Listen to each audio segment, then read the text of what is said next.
The long rain. The rain continued. It was a hard rain, a perpetual rain, a sweating and steaming rain. It was a mizzle, a downpour, a fountain, a wiping at the eyes, an undertow at the ankles. It was a rain to drown all rains and the memory of rains. It came by the pound of the ton. It hacked at the jungle and cut the trees like scissors and shaved the grass and tunneled the soil and molted the bushes. It shrank men's hands into the hands of wrinkled apes.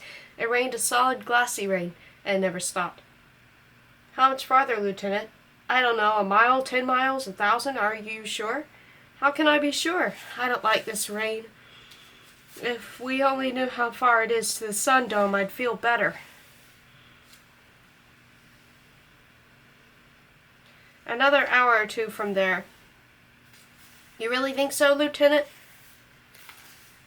Of course. Or are you trying to keep us happy? I'm lying to keep you happy. Shut up.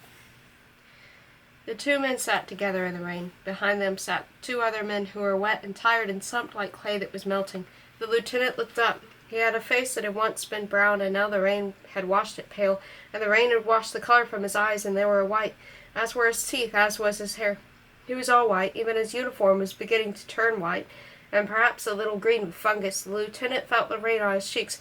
How many million years since the rain stopped raining here on Venus? Don't be crazy, said one of the two other men.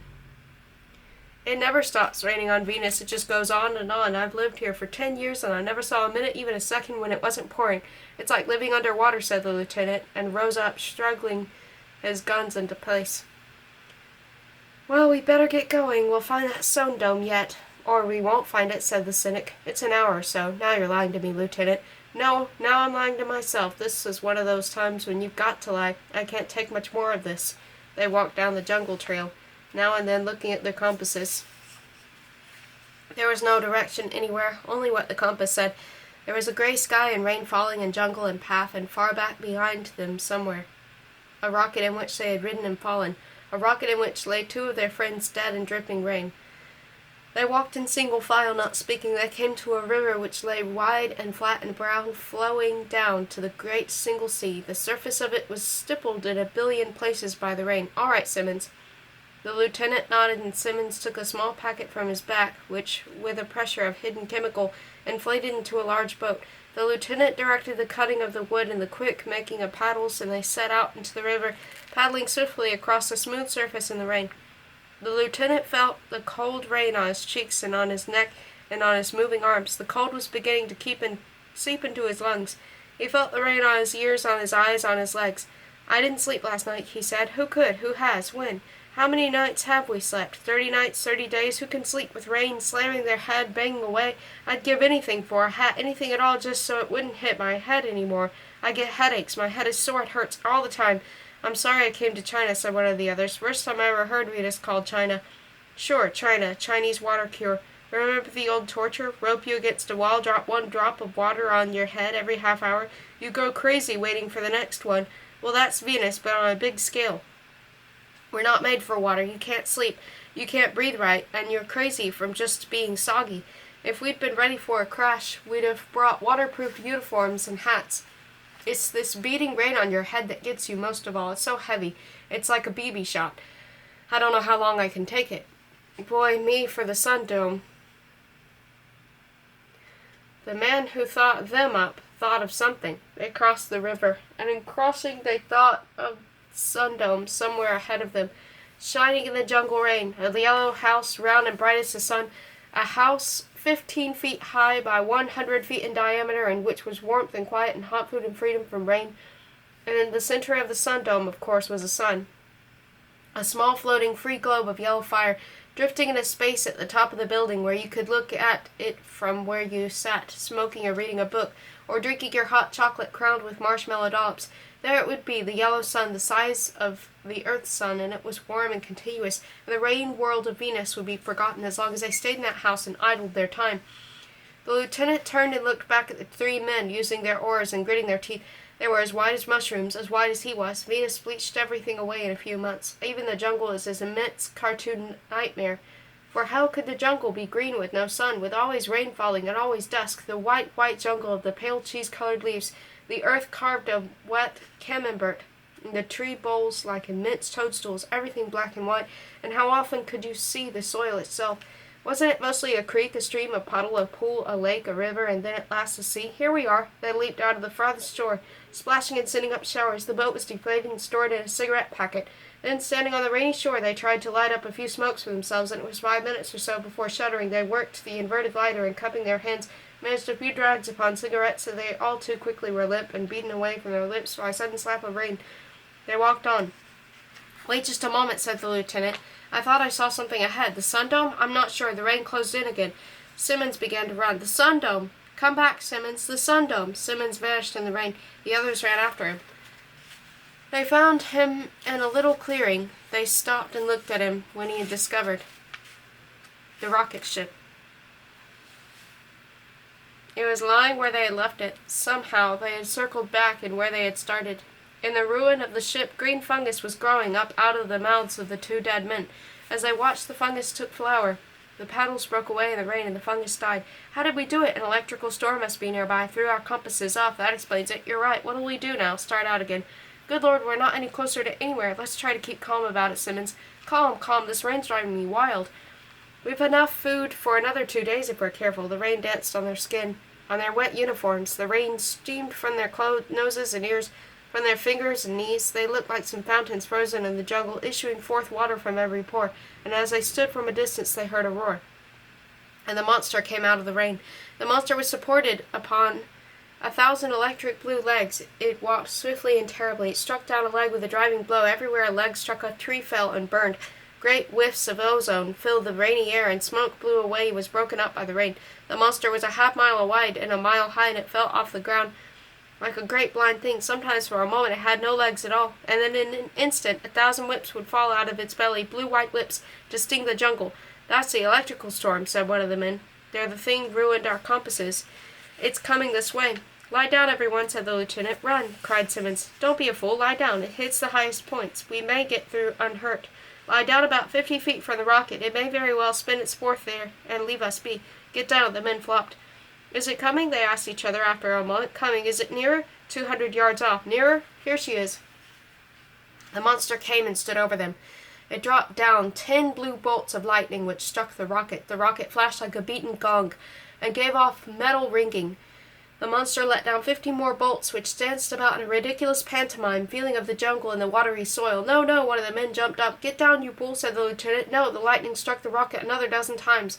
The lieutenant turned his head on his arm and saw the blue blazing flashes. He saw trees split and crumple into ruin. He saw the monstrous dark cloud turn like a black disk overhead and hurl down 100 other poles of electricity. The man who leaped up was now running, like someone in a great ball of pillars. He ran and dodged between the pillars, and then, alas, a dozen of the pillars slammed down, and there was a sound of fly mix when landing upon the grill wires of exterminator. The lieutenant remembered this from his childhood on a farm, and there was a smell of a man burned to a cinder. The lieutenant lowered his head. "Don't look up," he told the others. He was afraid that he too might run at any moment. The storm above them flashed down another series of bolts and then moved on away. Once again there was only the rain, which rapidly cleared the air of the charred smell, and in a moment the 3 remaining men were sitting and waiting for the beat of their hearts to subside into quiet once more. They walked over to the body, thinking that perhaps they could still save the man's life. They couldn't believe that there wasn't some way to help the man. It was a natural act of men who have not accepted death until they have touched it and turned it over and made plans to bury it and leave it there for the jungle to bury in an hour of quick growth. The body was twisted steel wrapped in burned leather. It looked like a wax dummy that had been thrown into an incinerator and pulled out after the wax had sunk to the charcoal skeleton. Only the teeth were white, and they shone like a strange white bracelet dropped half through with a clenched back fist. He shouldn't have jumped up, they said it almost at the same time, even as they stood over the body and began to vanish, for the vegetation was edging in upon it, little vines and ivy creepers, even the flowers for the dead. At a distance the storm walked off on blue bolts of lightning and was gone. They crossed a river and a creek and a stream and a dozen other rivers and creeks and streams. Before their eyes rivers appeared, rushing new rivers, while old rivers changed their courses, rivers the color of mercury, rivers the color of silver and milk. They came to the sea, the single sea. There was only one continent on Venus. This land was 3,000 miles long by 1,000 miles wide, and about this island was a single sea, which covered the entire reigning planet. the single sea which lay upon the pallid shore with little motion. This way, the lieutenant nodded south. I'm sure there are 2 sun-domes down that way. While they were at it, why didn't they build 100 more? There were 120 of them now, aren't there? 126 as of last month. They tried to push a bill through Congress back on Earth a year ago to provide a couple dozen more, but oh no. You know how that is. They'd rather a few men went crazy with the rain. They stared south. The lieutenant and Simmons and third man, Pickard, walked in the rain, and the rain felt heavily and lightly in the rain that poured and hammered. It did not stop falling upon the land and the sea and the walking people. Simmons saw it first. There it is. There's what? The sun-dome. The lieutenant blinked the water from his eyes and raised his hands to ward off the stinging blows of the rain. At a distance there was a yellow glow on the edge of the jungle by the sea. It was indeed the sun-dome. The men smiled at each other. Looks like you were right, Lieutenant. Luck. Brother, that puts muscle in me, just seeing it. Come on, that's one. There's a son of a... Simmons began to trot. The others automatically fell in with this, gasping, tired, but keeping pace. A big pot of coffee for me, panted Simmons, smiling. And a pan of cinnamon buns, by God. Just lie there and let the old sun hit you. The guy that invented the sun-domes, he should have gotten a medal. They ran faster. The yellow glow grew brighter. Guess a lot of men went crazy before they figured out the cure. They could beat obeis right off. Simmons panted the words in cadence to his running. Rain, rain, years ago, found a friend of mine. Out in the jungle, wandering around in the rain, saying over and over, don't know enough to come in, out of the rain, don't know enough to come in, out of the rain, don't know enough, on and on like that, poor crazy bastard. Save your breath, they ran, they all laughed. They reached the door of the sun-dome, laughing. Simmons yanked the door wide. Hey, he yelled. Bring out the coffee and buns, there was no reply. They stepped through the door. The sun-dome was empty and dark. There was no synthetic yellow sun floating in a high gaseous whisper at the center of the blue ceiling. There was no food waiting. It was as cold as a vault, and through 1,000 holes which had been newly punctured in the ceiling, water streamed. The rain fell down, soaking into the thick rugs and heavy modern furniture, splashing on the glass tables. The jungle was growing up like a moss around the room, on top of the bookcases and the divans. The rain slashed through the holes and fell upon the 3 men's faces. Pickard began to laugh quietly. Shut up, Pickard. Ye gods, look what's here for us. No food, no sun, nothing. The Venusians, they did it, of course. Simmons nodded with the rain funneling down on his face. The water ran on his silvered hair and his white eyebrows. Every once in a while the Venusians come up out of the sea and attack a sun-dome. They know if they ruin the sun-domes, they can ruin us. But aren't the sun-domes protected with guns? Sure, Simmons stepped aside to a place that was relatively dry. But it's been 5 years since the Venusians tried anything. Defense relaxes. They caught this dome unaware. Where are the bodies? The Venusians took them all down to the sea. I hear they have a delightful way of drowning you. It takes about 8 hours to drown the way they work it. Really delightful.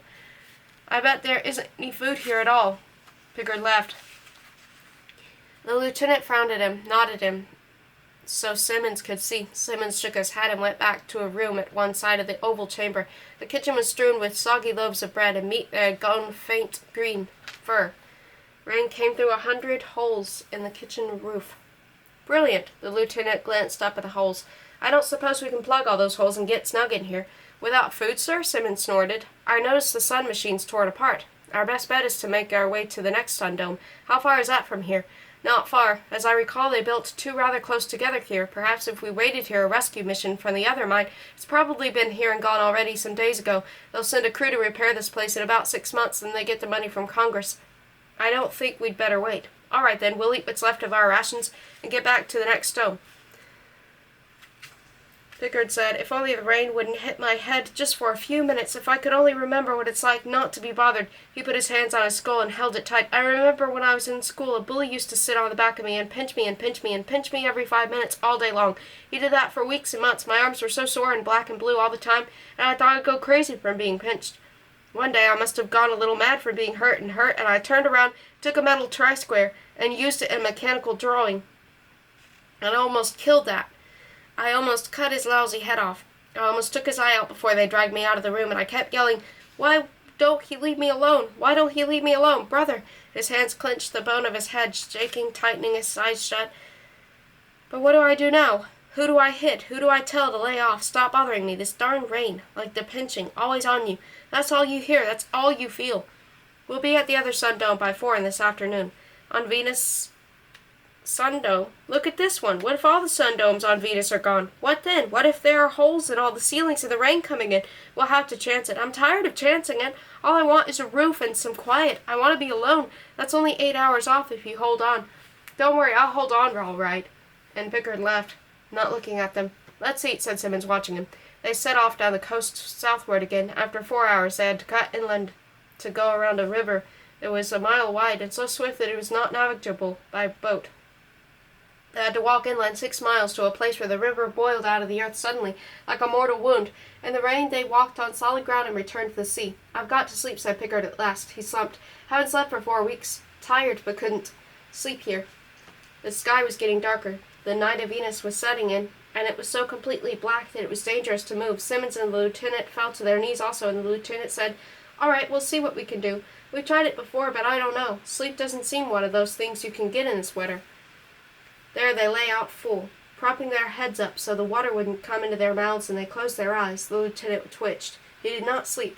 There were things that crawled on his skin. Things grew upon him in layers. Drops fell and touched their other drops, and they became streams that trickled over his body, and while these moved down his flesh, the small growths of the forest took root in his clothing. He felt the ivy cling and make a second garment over him, and he felt the small flowers bud and open and petal away, and still the rain pattered on his body and on his head, and in the luminous light, where the vegetation glowed in the darkness, he could see the other 2 men outlined, like logs that had fallen and taken upon themselves, velvet coverings of grass and flowers.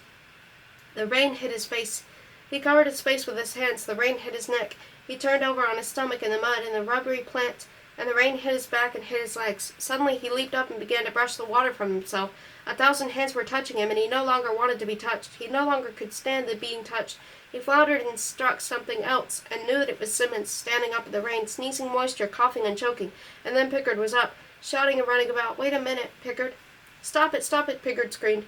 He fired off his gun 6 times at the night sky. In the flashes of powdery illumination, they could see armies of raindrops suspended as in a vast motionless ember for an instant, hesitating as if shocked by the explosion. 15 billion droplets, 15 billion tears, 15 billion ornaments, jewels standing out against a white velvet viewing board. And then with the light gone, the drops which had waited to have their pictures taken, which had suspended their downward rush, fell upon them, stinging, an insect cloud of coldness and pain. Stop it, Pickard!" But Pickard was only standing now alone. When the lieutenant switched on a small hand lamp and played it over Pickard's wet face, the eyes of the man were dilated, his mouth was open, his face turned up, so the water hit and splashed on his tongue, hit and drowned his wide eyes, and bubbled in a whispering froth on the nostrils. "Pickard!" The man would not reply. He simply stood there for a long while with the bubbles of rain breaking out in his whitened hair and minnacles of rain jewels dripping from his wrists and his neck. "Pickard, we're leaving. We're going on. Follow us." The rain dripped from Pickard's ears. "Do you hear me, Pickard?" It was like shouting down a well. "Pickard, leave him alone," said Simmons. "We can't go on without him. What will we do? Carry him?" Simmons spat. "He's no good to us or himself. You know what he'll do? He'll just stand here and drown." "What? You ought to know that by now. Don't you know this story? He'll just stand here with his head up and let the rain come into his nostrils and his mouth. He'll breathe the water." "No."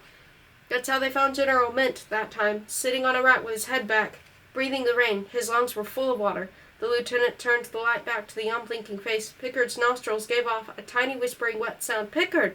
The lieutenant slapped in the face. "He can't even feel you," said Simmons. "A few days the rain and you don't even have a face or legs or hands." The lieutenant looked at his own hand in horror. He could no longer feel it. "But we can't leave Pickard here." "I'll show you what we can do." Simmons fired his gun. Pickard fell into the raining earth. Simmons said, "Don't move, Lieutenant. I've got my gun ready for you, too. Think it over. He would have only stood or sat there and drowned. It's quicker this way." The lieutenant blinked at the body. "But you killed him." "Yes, because he'd have killed us by being a burden. You saw his face. Insane." After a moment, the lieutenant nodded. "All right." They walked off into the rain. It was dark, and their hand lamps drew a beam that pierced the rain only a few feet. After a half hour they had to stop and sit through the rest of the night, aching with hunger, waiting for the dawn to come. When it did come, it was grey and continually raining as before, and they began to talk again. "We've miscalculated," said Simmons. "No, another hour. Speak louder, I can't hear you." Simmons stopped and smiled. He said, and touched his ears. "My ears, they've gone out on me. All the rain pouring finally numbed me right down to the bone." "Can't you hear anything?" said the lieutenant. "What?" Simmons' eyes were puzzled. "Nothing. Come on. I think I'll wait here. You go on ahead. You can do that. I can't hear you. You go on. I'm tired. I don't think the sun dome is down this way, and if it is, It's probably got holes in the roof like the last one. I think I'll just sit here. Get up from there. So long, Lieutenant. You can't give up now. I've got a gun here that says I'm staying. I just don't give a darn anymore. I'm not crazy yet, but I'm the next thing to it, so I don't want to go out that way. As soon as you get out of sight, I'm going to use this gun on myself. Simmons! You said my name. I can read that much off your lips. Simmons! Look, it's a matter of time. Either I die now or in a few hours. Wait till you get to the next dome, if you ever get there, and find rain coming in through the roof. Won't that be nice? The lieutenant waited, and then splashed off in the rain. He turned and called back once, but Simmons was only sitting up there with the gun in his hands, waiting for him to get out of sight. He shook his head and waved the lieutenant on. The lieutenant didn't even hear the sound of the gun. He began to eat the flowers as he walked. They stayed down for a time and weren't poisonous. Neither were they any particularly staining, but he vomited them up, sickly, a minute or so later. Once he took some leaves and tried to make himself a hat, but he had tried that before, and the rain melted the leaves from his head. Once picked the vegetation, rotted quickly, and fell away into gray masses in his fingers. Another 5 minutes, he told himself. Another 5 minutes, and then I'll walk into the sea and keep walking. We weren't made for this. No Earthman will be able to take it. Your nerves, your nerves. He floundered his way through a sea of slush and foliage and came to a small hill. At a distance there was a faint yellow smudge in the cold veils of water, the next Sundome. Through the trees a long round yellow building far away. For a moment he only stood swaying, looking at it. He began to run, and when he slowed down, for he was afraid, he didn't call out, "What if it's the same one? What if it's the dead Sundome with no sun in it?" he thought. He slipped and fell. Lie here, he thought. It's the wrong one. Lie here. It's no use. Drink all you want. But he managed to climb to his feet again and crossed several creeks, and the yellow light grew very bright, and he began to run again, his feet crashing into mirrors and glass, his arms flailing at diamonds and precious stones. He stood before the yellow door. The printed letters over it said the Sundome. He put his numb hand up to feel it. Then he twisted the doorknob and stumbled in. He stood for a moment, looking about. Behind him the rain whirled at the door. Ahead of him on a low table stood a silver pot of hot chocolate steaming in a cup full with marshmallow in it, and beside that on another tray stood thick sandwiches of rich chicken meat and fresh cut tomatoes and green onions, and a rod just before his eyes was a great thick green Turkish towel and a bin in which to throw wet clothes, and to his right a small cubicle in which heat rays might dry you instantly, and upon a chair a fresh change of uniform waiting for anyone, himself or any lost one, to make use of it. And farther over, coffee and steaming copper urns, and phonograph from which music was playing quietly, and books bound in red and brown leather, and near the books a cot, a soft deep cot, upon which one might lie, exposed and bare, to drink in the rays of one great bright thing which dominated the long room. He put his hands to his eyes. He saw other men moving toward him, but said nothing to him. He waited and opened his eyes and looked. The water from his uniform pooled at his feet, and he felt it drying from his hair and his face, and his chest and his arms and his legs. He was looking at the sun. It hung in the center of the room, large and yellow and warm. It made not a sound, and there was no sound in the room. The door was shut, and the rain only a memory to his tingling body. The sun hung high in the blue sky of the room, warm, hot, yellow, and very fine. He walked forward, tearing off his clothes as he went.